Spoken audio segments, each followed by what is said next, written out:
Мен түскі асымды ішіп рахаттанып шайымды сораптап ішіп отырсам, біреулер күбір етеді. Бір заманда оң жағыма қараймын, ешкім жоқ.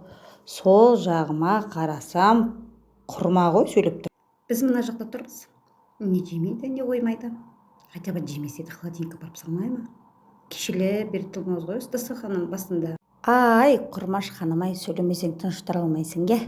Бергеш бере дедім де қолмен құрманы сүрттім де тура күштілеп тұрып жеп алдым құрманы. Сочный екен, пісіп тұрған құрма екен.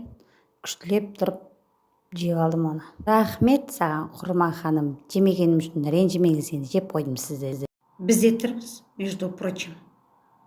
Осы жерде әкелетті лақтыра салды. Енді құрмамды жеп болып отырайын десем, зарядка маған өтті. Сен бергел деді, жинап оны шкаптың ішіне тығып тастады. Ой, қойыңдаршы сендер өздерің баста ауырттыңдар ғой. Кезек сөйлеп тұрсаңдар, тыныштарына тұрмайсыңдар ма?